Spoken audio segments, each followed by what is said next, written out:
little sores, itching, Oh, no. and spreading. Red bumps. Pus-filled. Oh, Pimple-looking. tiny holes, swimming pools, Mm-hmm. and wet towels. Mm-hmm. Yes. So, ladies, let's tell everybody what we're talking about. We're talking about molluscum. Molluscum. And so you guys all know scum. Don't forget the scum in the end. Which is so crazy that most people don't know what it is. I've seen in the last week alone, it mentioned in one mom chat group, 2 different Facebook groups where people are like, do you know what this is? Mm-hmm. There's tiny holes in my child. And I remember when it happened to me, and I think we even talked about it briefly on this podcast. I called Jennie and I sent pictures and I was like, what's happening? You're like, oh, you got That's the molluscum. molluscum. The scum has happened to your house. And it was when Jennie was freaking a swimming pool. But the crazy thing about it that people don't realize is that it can last for a year. It can, or more. A year? Or more. A year or more. My kids did. Yeah. On average, it's 6 to 12 months when you get an outbreak or whatever. I don't know. How would you say it, Jennie? Is it an outbreak? Is it a virus, correct? It's actually a virus. Yeah. It is a member of the pox virus. And it's actually really, really common. Yeah. More common than people realize. It's very common. So if it's going to stay around that long, is it dormant for a period of time and then it like reoccurs, or it can be contagious for up to a year? It's contagious and it can spread. I mean, I can tell you with my kids that you think it's gone because maybe the tiny hole is there's only one tiny hole left and it's kind of closed up. But then you notice more of them. And I think the funny thing is, I forget who I was talking to. It might have been our producer, Dave, because I was explaining to him about it. And I think that we all had it as kids in the 90s or 80s, depending. On how old you are. I mean, I'm just so young. I'm kidding. I'm not young at all. But no, but I think we had it and it wasn't really talked about a lot. Mm-hmm. And then we built up the antibodies. Am I correct here, Jennie? Because adults don't seem to get it as easy. They don't get it very often from their children. Now, adults can get it down below, I read. Yes, they can be spread with a boom, chicka, boom, boom. But they typically do not get it from, like, kids get it because we've had it probably a million times and didn't know when we were kids. Thought it was a tiny hole, mosquito bite or whatever. But it's really funny because I've seen a lot of it. And it's considered the summer fun virus. That's what they call it. It doesn't sound like it's fun. I mean, it's not fun. And it's not fun, but it is called the summer fun because it has huge outbreaks during the summer. Yeah. Oh, gross. The drama's about to end, 'cause gross. Stop asking for a friend, taboos. Icky is what we do, just science. Yeah, it's not so weird. Your gross out journey starts right here on Oh, gross. Well, welcome to Oh Gross. We tackle topics most people shy away from, like parasites in your sushi. I'm Kara Kurtz. I'm your host, and I happen to be a crime journalist and investigative producer. And I'm Jennie, your co-host and scientist specializing in biology, alongside my bestie, Molly. It's Molly. Now we're bringing in the experts, so you'll never have to say again, I'm just asking for a friend. So the reason why we are starting this episode off with molluscum is there's so much confusion around what it is. Mm-hmm. A lot of moms are posting, is this chickenpox? Right. Is this an allergic reaction? Because it's just a weird little bump looking thing, and they can actually be almost flesh colored or kind of clear looking. So it just looks like at first something that's not that big of a deal, but then a lot of moms will notice a little crop of them show up. Yeah. And then their kids will scratch and they'll start spreading. And so you might not think it's anything at first, and then suddenly your kid has an armful of them. Okay, so how is this different though than impetigo? Well, I know from looking at what I looked at. I mean, Jennie, you can explain better. I'll just tell you from the layman's point of view. I think that it was, at first it looked like a tiny zit, like a zit almost. Mm-hmm. And then it looked like tiny holes, like 3 tiny holes. And there wasn't a ton of them because with impetigo, it spreads like a lot of them. Right. I never saw a ton of them. I think Killian had 2. Mm-hmm. And Delaney might have at some point had, 3 or 4, but it looked like little holes. And that's when I was kind of like, wait, something's going on. And that's when I sent my picture to Jennie. But Jennie, you can probably be more scientific about the difference between impetigo. Well, they're not oozy like impetigo. Impetigo is oozy. Okay. These do look like little holes or just little flesh-colored, almost like a pimple in a way. I guess the way you described it, Kara, is really kind of how it looks. Shiny even. Shiny. It's kind of shiny. Yep. So that's why people don't really pay attention to it at first, because it really doesn't look like a big deal when it first shows up on someone. I mean, it's just this tiny little bump that you think, oh, well, maybe they, got a little bug bite or an ant bite, or maybe they were just scratching. But then, like I said, a crop of them will come up. My kids had them literally from down their arms, down their torso, and down their legs before we went to the doctor. Mm-hmm. I did read torso is a big one. We went pretty early because once I said this is weird. I mean, it was probably 3 months though. I mean, early, but I thought it was like maybe just like an irritation or rash is it. And then I was like, wait, this is a little different. And it was funny because now they won't say it's 100% from pools, but they said there's definitely a correlation of There is. swimming Mine pools, got it there. indoor or pool. outdoor at the pool. Mhm. Whether they don't know if it's whether it's the actual pool or it's the towels Or the you know, towels, right. wet towels but it spreads rapidly among kids. It does. And up until recently, which I'm sure Jenny's going to give the DL because she knows what they did with my kids, but a lot of times for years they were just saying there's nothing you can do.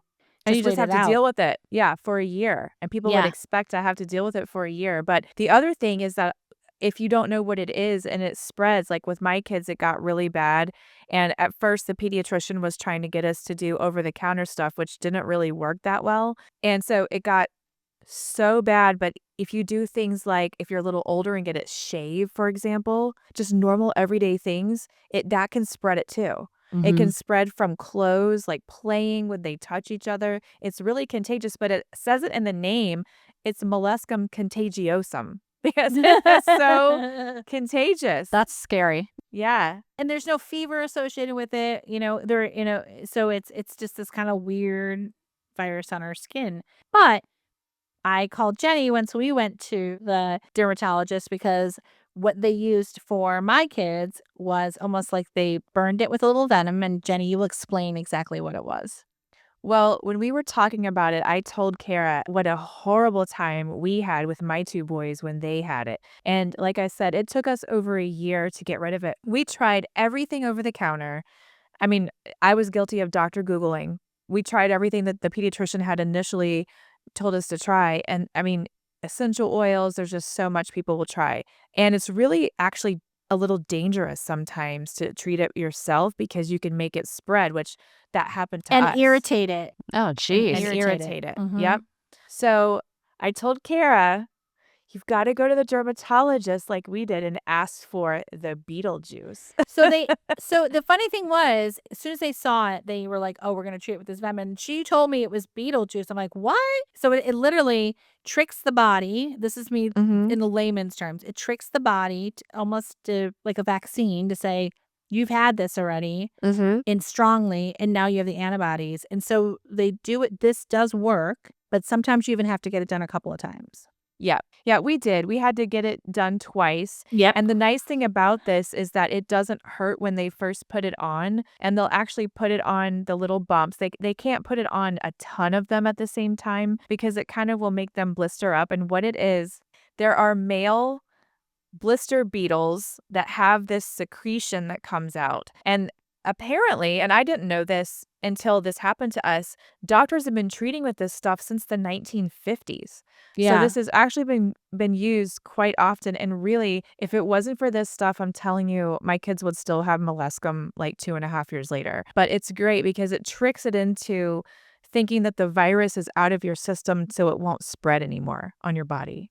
Do they actually call it Beetlejuice, or is there like a scientific name for it? There is a scientific name for Well, it. I call it Beetlejuice. I do too.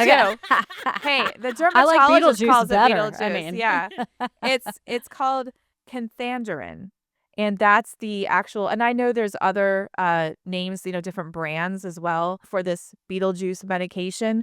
But it is fantastic. And I'm telling you, my kids were so relieved within 2 or 3 weeks, it was gone. And they know too, they tell you to look for it to go the second time. But most people, when they're treated by it twice, 2 or 3 times, it goes away. It does. I feel like we see it in our clinics sometimes. Oh, yeah. When the kids get back into school, September, October is when we see a rise in it again. The big thing is sharing towels. And in this summer, Mm-hmm. you're sharing towels a lot. If you're on a sports team, you're sharing towels a lot, right? So it's just another thing for people to be aware of to prevent it is, try, just like we don't share hairbrushes. Just like my daughter knew at camp, I ain't sharing my hairbrush or my scrunchie because of lice. Good job. To just talk to your children about sharing towels if you're at the pool or touching someone else's towel or the beach. And listen, everybody gets it. A lot of people get it, but it's good to know. But I also wanted to talk about it today because I thought the confusion amongst moms is a real thing, like not to know what it is. And it's not, I don't know why we don't know as much about it as we do lice or anything else. Cause everyone was like, what is this? And I was like, oh my gosh, I know what it is. Mm-hmm. Right. It's so common. I need to look the statistics up, but I mean, it is one of the most common things that kids go to a dermatologist for. Our favorite germ told us that. Yes. Yes. He was like, it's very common. He's like, this is what I see the most of in the summer. And also, like we've talked about with Dr. Steve even, and our favorite dermatologist is that Dr. Gassery, just a little shout out to you. We just keep calling you our favorite germ. We love you, Dr. Gassery. Dr. Gassery. Especially in schools when kids are scratching the little sores, they'll scratch themselves. Yeah. And then they'll scratch their body somewhere else, and then they'll touch their friend. Yeah. And that's another way that it can spread, which is why it'll spread during the school year too, is just because they can't wash their hands every second that they touch their own skin. Well, I also thought it was weird, just get a little adulty real quick, that it's technically considered an STD when it's on your genitals as an adult. Mm-hmm. But it's the same virus as the one the kids get from the towels and the skin. Yeah. But apparently it spreads a little bit faster and more down there. Well, Kara, when you're having friction down there and skin to skin. But is it wet towel friction? I'm just trying to figure out where does... It's skin friction. Oh, I want to know. So is it it's hot tubs? sore touching skin. Yeah. And then it's friction and it spreads. But are adults getting it from a hot tub and then passing to each other? Like They could, or another adult. Someone, that has had a partner and they got it, and then they have another partner, it's easily spread. Well, they said sweat. And sweat. Sweat will spread it. So sweaty balls. No, I'm kidding. Sweaty. Yeah. Might spread it. No, sweat will definitely spread it for kids. That's why they see a lot of it in the summer too, because kids are playing sports. If some kid has it, you're running around, you're swapping, sweat in the playground. And then next you know, y'all got the scum. The scum. I'm glad I could give you a little birds and the bees lesson today. I know about the friction. I'm just trying to figure out if the virus comes from wet towels. I'm imagining like somebody coming out of the shower with their wet towel and then like flinging it and then they give it. Well, if someone spanked you with a towel that they had used, you're gonna get the scum. You're gonna get the scum on your bum if you let someone spank you with a towel. Just so you know. What kind of a podcast is this becoming today? We just wanted to do this PSA because, for real, all jokes aside, it is the summer fun virus, and I've just seen a ton of people not understanding what it is. So we just wanted everybody to know. We'll have more information on the website.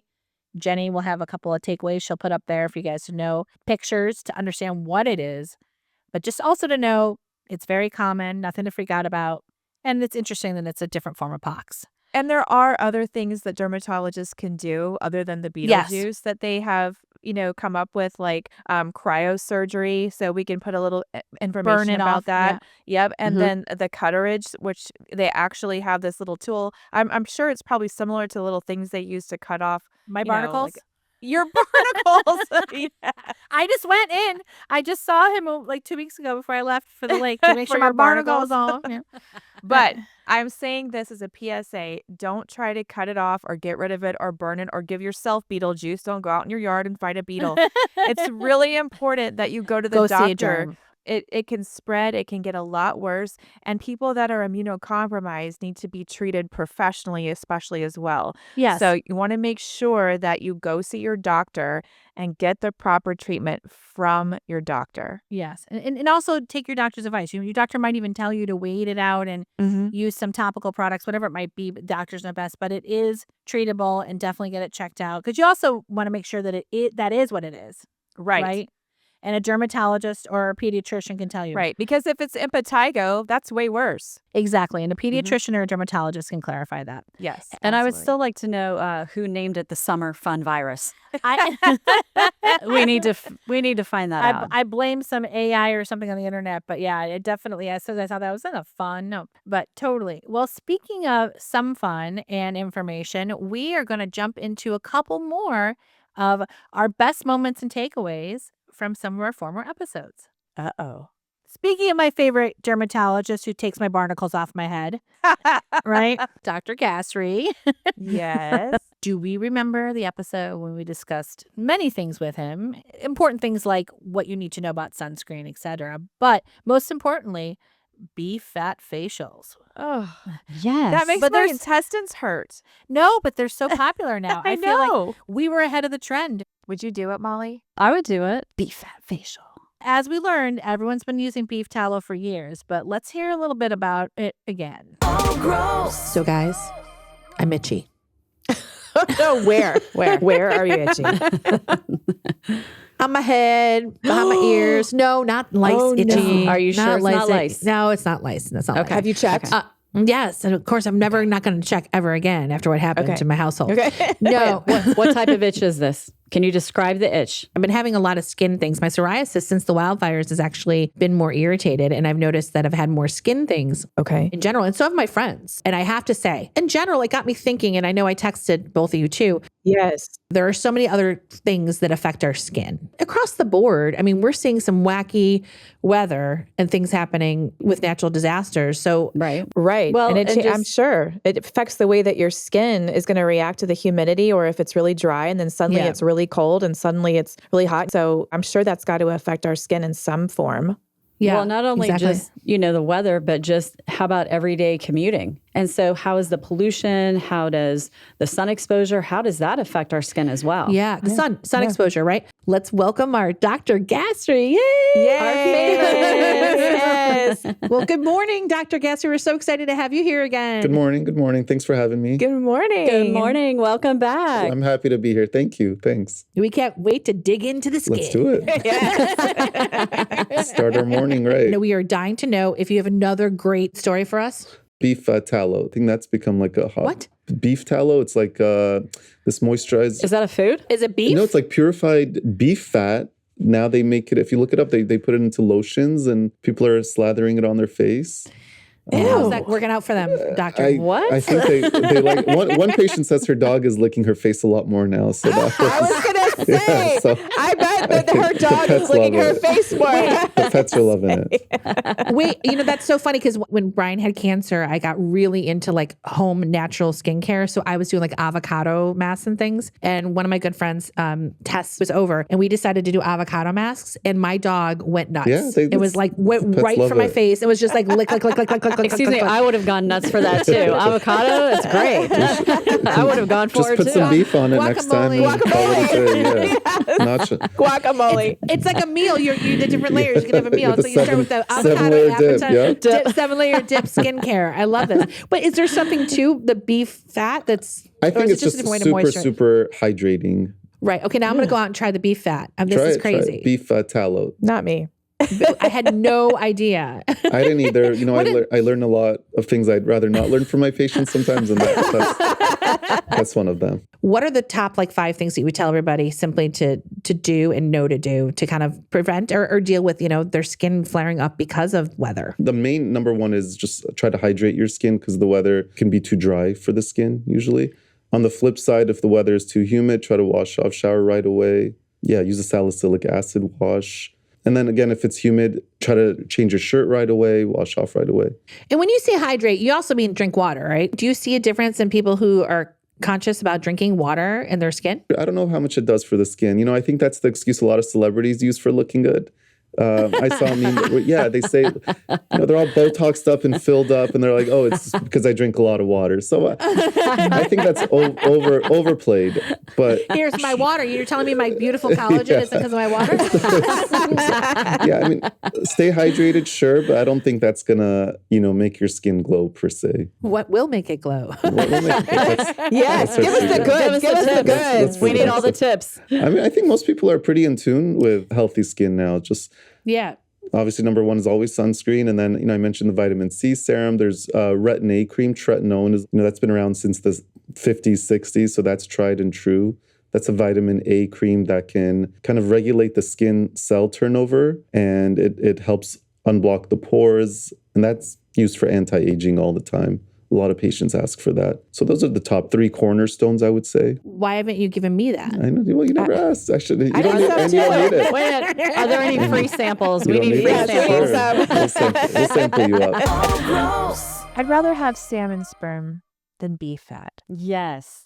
For more skincare tips, make sure that you listen to Beef Fat Facials, Smog, and Your Skin. Microplastics is a hot topic, and in this next clip, we got to talk to Chris Wark all about microplastics. They're not just in your water bottles, folks. They're being found in human brains. But guess what? Chris, aka Chris Beat Cancer, has a lot of great tips on how we can all learn how we can have a safer home and a healthier body. Oh, gross. Well, thank you so much. We are excited to have Chris Wark here today. Thank you for coming on. Oh, gross. It's good to be with you. I'm excited. You're just an amazing human, and you are a huge part of Brian's health journey and what we went through with colon cancer. And it was so amazing to connect with you. But I do want to tell anybody who doesn't know just a little bit more about you. You are a successful author. You are a patient advocate. You are a thriver and survivor yourself of colon cancer. And you've created a huge platform for other, as you call them, thrivers, right? To learn how to navigate their health journey in a way that they're in control of, but also doing what we want to do at Ogros, which is just talking about things that people are afraid to talk about, right? And just put out there and realize that you don't have to be afraid of talking about things when it comes to our health. So can you tell us a little bit about your journey and how you ended up being who you are today? Sure. Yeah, I was diagnosed in December 2003 with colon cancer. And it was after having abdominal pain for the better part of a year. And diagnosed by colonoscopy and biopsy confirmed colon cancer. I was rushed into surgery. They took out a third of my large intestine. When I woke up, they said, "You're worse than we thought. You're stage 3C, which means you need chemotherapy." When I got home from surgery, I just prayed about it because I didn't have a good feeling about chemotherapy. And I knew how toxic it was. I mean, I really didn't know how toxic it was, but let me just say, I knew it was poisonous. I knew it was highly toxic. And with my limited life experience, I had an aversion to it. And I got a book 2 days later that was sent to me from a friend of my dad's. And this was a book about healing with a raw food diet. And it was written by a man named George Malcolmus, who had healed his colon cancer with a raw food diet. And so that felt like an answer to prayer. And it opened my eyes to the world of nutrition and natural healing. And I realized that I needed to take massive action to transform my life and my health. And I also realized that I had a choice before me. And that choice was to go down the path of victimhood or to take responsibility for my life and my health. I chose the latter. And that was quite empowering to realize, you're not a victim of disease. Many diseases are the result of our diet and lifestyle and environment. And up to stress. 90%. Yeah, and stress on our body in general. Right. Yeah. Up to 90% of cancers are caused by diet, lifestyle, and environment. Stress is a big part of that. And we could talk about stress in great detail. I mean, it's sort of an umbrella health destroyer. But I was empowered. And I realized, wow, there's a lot in my life I can change, and I'm going to change everything I can. I'm going to identify every negative factor in my life that may be contributing to my disease. I'm going to remove those things, and I'm going to replace them with health promoters. So remove the disease promoters, replace them with health promoters. And it started with the food, and then it moved on into, filtering your water and changing your body care products. And then from the physical things, once I sort of figured that out, then I moved into the emotional and spiritual things and stress. And so these are not things you can change overnight. No. But if you're committed to the process, you can systematically, day by day, like you said, baby steps, you can start making healthier changes and change your daily routine so that from the time you wake up to the time you go to bed each day, that's all you have control over. Right. You can optimize your health and healing practices. And I think people need to know that we talk about this concept in like coaching and health coaching about crowding out, right? Instead of introducing new things as part of it too, like positive things to outbalance. A lot of times we get so hard on ourselves, or we're beating ourselves up that we ate the wrong thing, we did the wrong thing, and that's where the stress comes. And if you just, like you're saying, keep introducing positive things, whether it be food or the way you handle things emotionally, eventually the bad stuff gets crowded out because you're so excited about how good you feel. Yeah, and I think that excitement for me, it also came with education. Yes. Because the more that I read about healing, and the more testimonials I read about people who had healed cancer, the more books I read by doctors and holistic practitioners that were teaching these principles of health and healing, the more excited I became. I went from being hopeful but skeptical that healing was possible to believing that healing was possible. And for me, that's the most important factor in survival, is believing that healing is possible. Whether you're doing conventional treatment or you're doing a natural, holistic, alternative treatment plan, you have to believe that healing is possible. Because if you do, then what that does is that empowers you to make positive changes in your life and to take action. If you don't believe healing is possible, you're already defeated. I think the biggest alarm bell lately, and this is getting a lot of widespread traction too, which is great, is just the problem with microplastics. Oh, I know.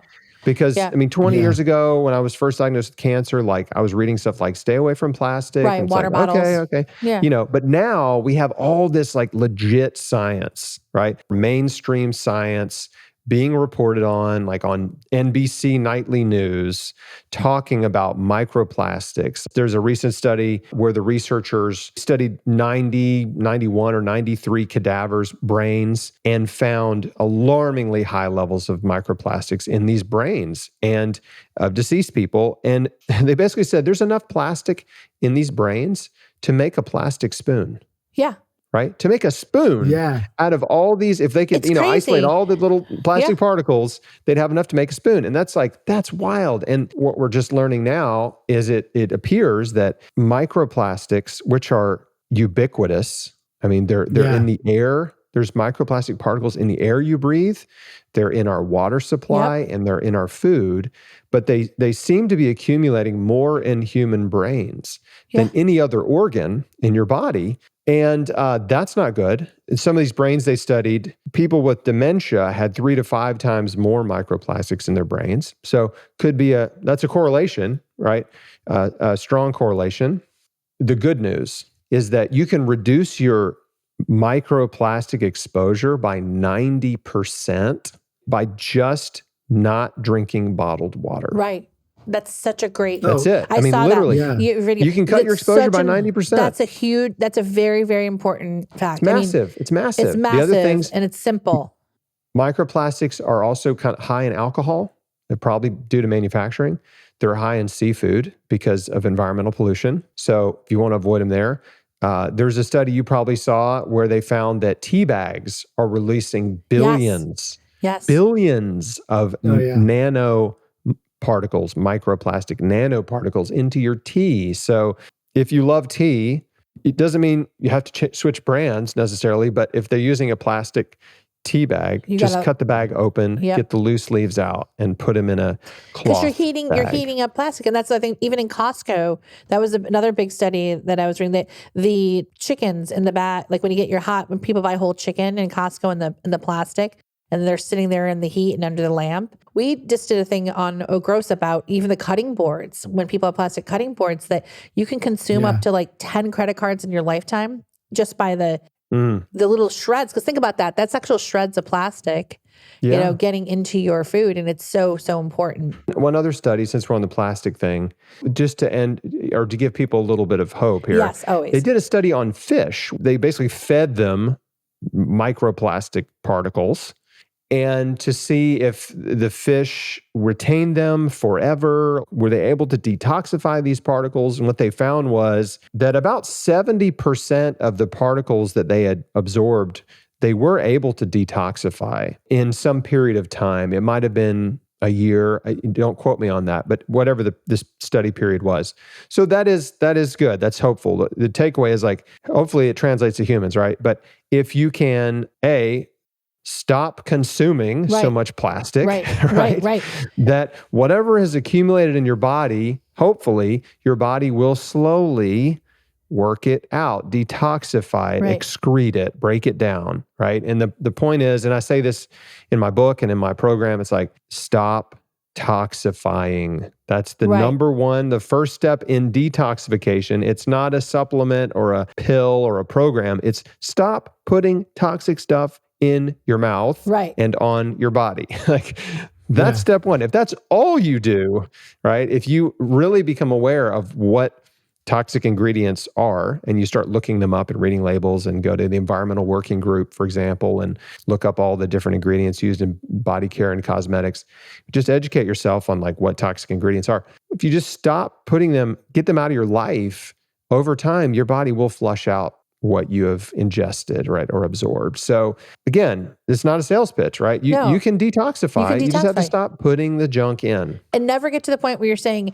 well, it's a lost cause, right? Right. And if that's what you're saying, that there's always hope, and always, there's so many small things. Like, I love you bringing up, just stop drinking out of plastic water bottles. You're 90% there. That's tremendous. Yeah. I mean, that's huge. I mean, from that study, they said that the average person will go from consuming 90,000 nanoparticles a year to 4,000 nanoparticles a year, or microplastic particles a year, just by not drinking bottled water. So it's like 90% reduction in exposure. Easy. Plus, it's polluting the environment too. Right. Like, it's better for the bottled water industry needs to just go away. Right. It does. It does. Like, it's ridiculous. Like, it's so ridiculous. It's crazy. And also, and I'm torn because I've definitely been in a pinch, right? Where it's like, I'm thirsty, I want some water. Usually I'm traveling, right? Or something. Get a bottle of water or a drink out of the fountain. And I really don't know, but I'm really leaning toward, you know what? I think I'd rather just drink the tap water than drink the bottled water. it's so true. Like, where we get on those situations, whether you're at an airport. Now airports are getting better though. There are a lot of the ones internationally have the fill-up stations, but you're at an airport or you're at a gas station. It's like, what is better to do or not? And the truth is, like, the other day I filled up my water bottle out of a drinking fountain, like an old school one that I'm always like, because my mind also goes germs. But I was like, what is worse? It's the water bottle's worse. I mean, it's been sitting in the heat. It's been transferred across the states in the trucks and all these kind of things in general, that there's no way to stabilize the plastic. That's the bottom line. What's the lesser of two evils? Yeah, the dilemma. Yeah. What I wanted to wrap up too is also, I think that sometimes people feel like everything is so daunting. So they hear all these like scary things or gross things, whatever you want to call it. And what would be your advice, your simple steps? If someone said, today I've just heard Chris and I want to make some changes, but I'm just starting the baby journey, what would your advice be? Listen, the most powerful things you can do for your health, most of them cost you nothing. They cost you nothing. Yep. I have nothing to sell you. I do have 3 books, but you don't have to buy my books. It's okay. But we love your books. Right? I'm going to give you just the most powerful, simple things. If you really want to learn why they're so powerful, you could read my books. But number 1 is a plant-based diet. Whole plant foods. I mean, just eating more fruits and vegetables is huge. It really is. Number 2 is exercise. Yeah. Mind blower, everybody. Exercise strengthens your immune system. It improves your cardiovascular health. It increases detoxification. It is the best antidepressant, right? Exercise is the best way to alleviate the pressures of stress versus all the other toxic ways we talked about. Sunlight and fresh air are so healing and so wonderful. Getting out in nature, getting in green spaces, taking a walk in the woods, spending the afternoon at the park, just getting out every day for 20 minutes, walking in the sunshine. And here's the thing, the infrared light from the sun is incredibly healing for your body. It increases melatonin production, does all these wonderful things, and it goes through your clothes. Yeah. So you can be fully clothed outside and get the incredible benefits of infrared light. UV light's what makes you tan, but infrared goes through your clothes into your body and it charges you up. These are free things, right? Eating healthier doesn't have to cost more money. If you stop spending money on Starbucks and alcohol and eating out, you will have more money to buy organic produce. Yes.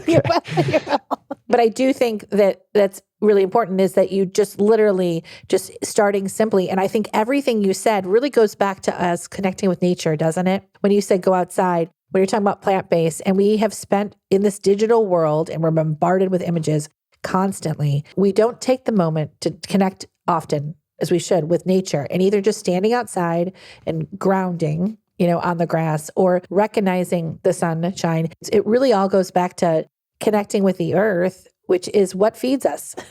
Living in harmony with nature. Living in harmony with nature. Takeaway. It's funny, that kind of sums it all up, because that was an idea that kept rolling around in my head when I was trying to get well. I was like, how can I live more in harmony with nature? Yeah. And if you keep asking that question about the way you're eating, the time you're spending indoors versus outdoors, your bedtime, right? Almost every aspect of your life, like if you keep kind of just using that criteria, how can I live more in harmony with nature, and think about how did my ancestors live? How much different is my life now than my ancestors? Then you start to see, oh, well, all these modern improvements and technologies and things are taking me farther and farther away from living a natural life. Catch the full episode, Spring Cleaning, Microplastics, and Carrot Juice Cures. A conversation with Chris Wark, a.k.a. Chris Beat Cancer. Yes, and you can hear about how Brian turned orange. Well, those were all great moments with great takeaways. And I did want to share one thing with you ladies. I have been using, and so has my family and Delaney at camp, those mosquito bracelets. Have you seen them? Oh, I've heard about them. They work. Are they good? Are they effective? They totally work. I will actually put up on our website a couple of brands that we've tested out. But yes, they are effective. And I have to tell you, I didn't wear my bracelet in Michigan, or I put one on my ankle and my wrist most of the time I was there. One day, and then that one day is when I got bit up with a bunch of mosquitoes. Oh, wow. They're very effective. I was very surprised. And Delaney has been swearing by them. She's been wearing them for 3 weeks at camp. That's pretty cool, I thought. That's I can't amazing. wait to try it, because I get beat up by mosquitoes every summer. Me too. They love my blood. Yep. I'm usually the person putting all the dryer sheets in my ankles and in my because they do the same thing, but they work. And I mean, I know they might not be all natural, all of them, but at least you're not spraying it on your skin when you're wearing the bracelet, which I thought was good. But yeah, they worked really well. And actually, the ones I used were DEET-free and made of just essential oils. A lot of people are allergic to the sprays too, so that's great. It's something to try, and if it works well, then that's easier and more convenient. Yes. Right. And I just heard about a mom who has been working on her own formula for a really long time that I'm going to dig into. And so maybe that could be another thing we talk about when we come back, all about mosquitoes and how to sort of tackle them. Because now we have mosquitoes year round in LA, and we never ever had mosquitoes in California. But now with our weather, I mean, we get mosquitoes probably 8 months of the year. It's kind of crazy. Same here in Georgia. I mean, it's kind of like a swamp, especially in the summer. So mosquitoes are everywhere, and they're dangerous, not just because they're annoying for people, but they do carry things, and they're dangerous for animals like dogs. So absolutely. So anyway, I wanted to share a little bit of my knowledge. So I will. I can't wait to find out about that. I know. Exactly. And with that, if you would like to learn more about every kind of bug out there, from mosquito or anything that we cover, what do you need to do? We know what you need to do. You need to follow us where you get your podcast. If you are not following us already, yes, you can't just listen to us. You got to go click on that follow to follow us where you get your podcasts. And all this great information is on our beautiful website, where you can go learn about all of the different takeaways. You can see some of the different episodes, and it is simply ogross.com. You're itching to get there. You are. Yes. And just so our O Gross family knows, we will not be here next week. We're going to have some end of summer adventures, but we will have a lot to talk about when we get back, and hopefully not be too grossed out. And don't forget to follow us on social media at It's O Gross. Oh, gross. That drama's about to end, 'cause gross. Stop